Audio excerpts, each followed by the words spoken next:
கர்த்தருடைய பரிசுத்த நாமத்திற்கு சோத்திரம். என்னை குறித்து கேலி செய்பவர்களிடம் சொல், இதோ நான் சீக்கிரமாய் வருகிறேன். Tell to those who are making fun of me that I'm coming soon. இயேசு திரும்ப வரமாட்டார், வேலையை பாருங்க என்று பொய் வதந்திகளை பரப்புபவர்களுக்கு எச்சரிப்பு. இதுவும் இயேசுவின் வருகைக்கான ஒரு பெரிய அடையாளம் தான். வசன ஆதாரத்தோடு விளக்கத்தை பார்ப்போம். முதலாவது நீங்கள் அறிய வேண்டியது என்னவெனில், கடைசி நாட்களில் பரியாசக்காரர் வந்து தங்கள் சுய இச்சைகளின்படியே நடந்து அவர் வருவார் என்று சொல்லுகிற வாக்குத்தத்தம் எங்கே? பிதாக்கள் நித்திரை அடைந்த பின்பு சகலமும் சிருஷ்டிப்பின் தோற்றம் முதல் இருந்த விதமாய் இருக்கிறதே என்று சொல்லுவார்கள்.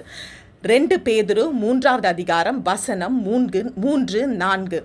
ஸோ இதில் ஆண்டவர் சொல்லுகிறார், கடைசி நாட்களில் கேலி செய்பவர்கள் வந்து கேட்பார்கள், இயேசு வருவார் என்று சொன்ன வாக்குத்தத்தம் எங்கே? இயேசு வருவார் என்று சொன்னீங்களே, அவர் எங்கே? இன்னும் வரவில்லையே என்று சொல்லி கேலி செய்வார்களாம்.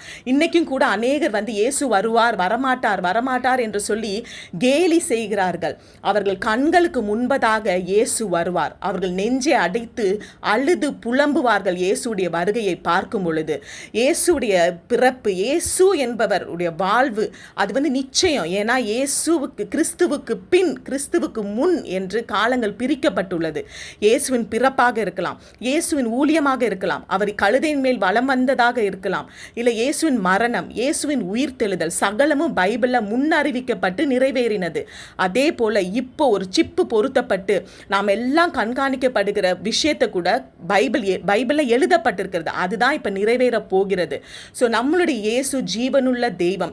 2000 வருடங்களுக்கு மேலாக ஆனாலும் அவர் எல்லாருடைய இதயத்திலும் தெய்வமாக இருக்கிறார். ஏன்னா அவர் பேசுகிறவர், பதில் கொடுப்பவர், அவர் வந்து காண்கிற தெய்வம். அவர்கிட்ட நீங்க என்ன பிரச்சனை இன்னைக்கு கையை உயர்த்தி அவரிடத்துல நீங்க கேட்டாலும் அவர் வந்து உங்களோடு பேசுவார். உங்களை பிரச்சனைகள் எல்லாவற்றையும் இருந்து அவர் விடுதலை கொடுக்கிற ஒரு தெய்வமாக இருக்கிறார்.